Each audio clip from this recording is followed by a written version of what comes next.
क्या हमारी सोच का असर पौधों पर होता है, प्लांट्स पर? हमारी सोच का असर पौधों पर होता है? अच्छा, कैसे असर होता है? क्या हो जाता है उस पौधे को हमारी सोच से? एक्सपेरिमेंट करके देखना। 2 प्लांट्स लेते हैं, हाँ, एक प्लांट को रोज पानी देते हैं, लेकिन ऐसे ही पानी दे देते हैं। और कभी कभी तो हम मजबूरी से पानी देते हैं, इतने काम, ऊपर से पानी भी दो। ये नहीं कि कोई और दे दे, सारे काम मैं नहीं करने, है ना? तो ऐसे सोच के बोल के पानी भी दे दो, और पानी देते देते बोल दो कल से मैं पानी देने वाली नहीं, ये काम किसी और को करना पड़ेगा। कितना रिजेक्शन मिलता है उस प्लांट को उस टाइम, लेकिन पानी फिर भी उसको मिलता है, लेकिन रिजेक्शन की एनर्जी के साथ मिलता है। और दूसरे पौधे को बड़े प्यार से, खुश होते हुए, भगवान का कोई भजन गाते हुए पानी दो, और दोनों पौधों को रोज ऐसे पानी दो, तो दोनों पौधों में कोई फर्क पड़ेगा? फर्क पड़ेगा? पानी तो दोनों को मिला ना, पौधे को तो पानी की जरूरत थी ना सिर्फ, तो पानी तो दोनों को मिला, लेकिन एनर्जी का असर। अब अगर पौधे पर इतना असर पड़ सकता है, तो परिवार पर कितना असर पड़ता होगा? काम हम वही करते हैं, पैसा हम उतनी मेहनत से कमाते हैं, घर का ध्यान हम उतनी मेहनत से करते हैं, किचन में खाना हम उतनी मेहनत से बनाते हैं, लेकिन क्या बना रहे हैं, क्या कमा रहे हैं, कितना काम कर रहे हैं, उससे ज्यादा इंपॉर्टेंट है अंदर क्या सोचते हुए कर रहे हैं। सारा काम मुझे ही करना पड़ता है, इतना काम है, मरने की भी फुर्सत ही नहीं है, लेकिन करना तो पड़ेगा ही, बच्चों का ख्याल रख, ये करके धन कमा के घर लेकर आते हैं। तो वो फिर धन वो पानी है जिसको इतनी इरिटेशन और थकावट और रिजेक्शन की एनर्जी से कमाया है। तो फिर हमारे घर में आराम आ गया फिजिकल, लेकिन वो वाली एनर्जी से हमारे घर में तनाव भी आ गया, क्योंकि वो तनाव की एनर्जी से कमाया हुआ धन है। तो कभी भी अपने काम के लिए नेगेटिव वर्ड्स नहीं बोलने चाहिए। थके हुए हैं, बहुत ज्यादा काम है, इतना काम होता नहीं, तबीयत ठीक नहीं है फिर भी करना पड़ता है, ये सारी एनर्जी किसको जा रही है? उस पानी को जा रही है जो हमारे बच्चों का ध्यान रखने वाला है। कितना करना है खुद चूज कीजिए, लेकिन एक बार चूज कर लिया है तो उसको हैप्पीली करना चाहिए। किसी को खाने पे बुला लिया, घर बुलाया हमने,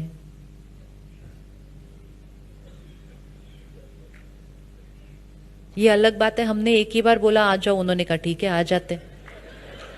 हमने कहा मैंने सिर्फ ऊपर ऊपर से बोला आ जाओ, इन्होंने तो एक ही बात में बोल दिया आ जाते हैं, चलो आ गए। अब कितनी चीजें बनानी है वो भी चॉइस हमारी है, वो भी चॉइस हमारी है, लेकिन हम कहते क्या करें, आजकल सब लोग 6 चीजें बनाते हैं तो 6 चीजें तो बनानी पड़ेंगी। मैं जब उनके घर पिछली बार गई थी, उन्होंने भी 6 चीजें बनाएंगी, तो मुझे भी 6 चीजें बनानी पड़ेंगी। तो मैंने 6 चीजें बनाई, लेकिन वो 6 चीजें बनाते समय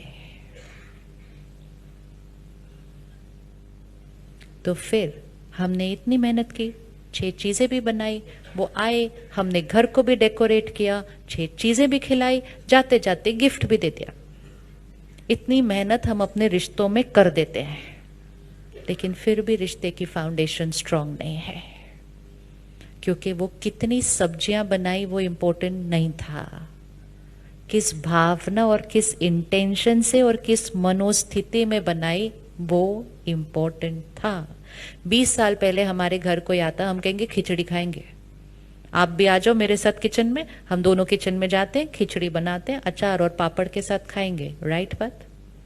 रिश्ते स्ट्रोंगर थे, तो खिचड़ी खाकर भी रिश्ते स्ट्रोंगर थे। आज 6 सब्जी खाकर भी स्ट्रोंगर नहीं होते, क्योंकि हमने सब चीजों को कहाँ चेक करना शुरू किया? बाहर। बाहर हम कितना कर रहे हैं, बाहर हम कितना कर रहे हैं। बाहर से चीजें स्ट्रोंग नहीं होंगी, किस सोच से उस चीज को कर रहे हैं। उतना कीजिए जितना कंफर्टेबल लगता है, लेकिन उतना कीजिए जो सही सोच कर सकते हैं, नहीं तो करना जरूरी। ये जरूरी नहीं है लोगों ने 6 बनाई तो हमें भी 6 बनानी चाहिए।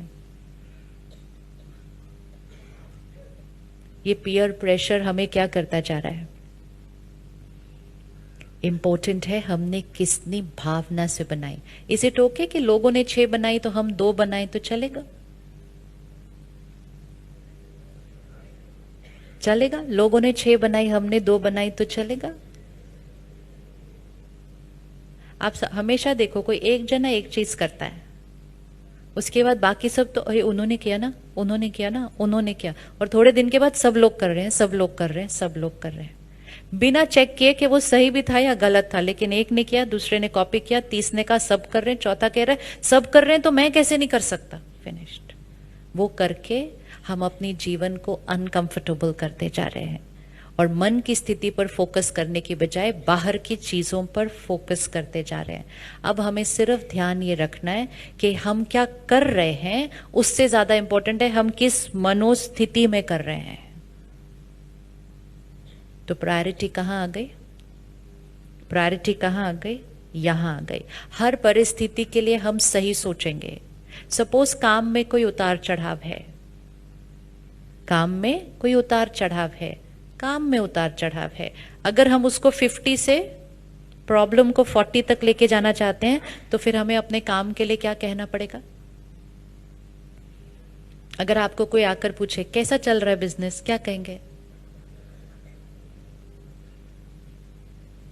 आजकल की भाषा देखो, किसी को जाके पूछो कैसा चल रहा है बिजनेस, पूरा government policies, rules, income tax सारा सुनने को मिलता है हर एक से। You see, the more we are going to say it again and again and again and again and again, बार बार बोलने से नियम तो नहीं बदलेंगे लेकिन बिजनेस पे असर जरूर होने वाला है। तो भले आपके आसपास कोई भी बोले, आप एक ही थॉट क्रिएट करो कि मेरा काम कैसा चल रहा है, अच्छा, सिर्फ जैसा सोचेंगे वैसा होता जाएगा। मेरा काम कैसा चल रहा है? सच है कि झूठ है? ये हम झूठ बोल रहे हैं, झूठ ही बोल रहे हैं, लेकिन झूठ ही बोलना चाहिए रोज, झूठ ही बोलना है। शरीर बीमार है लेकिन बोलना है कि परफेक्ट है। क्यों बोलना है परफेक्ट है? क्योंकि जो सोचेंगे और बोलेंगे वो होगा। संकल्प से सिद्धि है एनर्जी। जो दिख रहा है वो नहीं सोचना है, जो देखना है वो सोचना चाहते हैं। कर सकते हैं चेंज? तो शुरू शुरू में ऐसा लगेगा हम तो झूठ बोल रहे हैं, लेकिन थोड़ी देर के बाद वो झूठ हमारा सच बन जाएगा, क्योंकि संकल्प से सिद्धि है।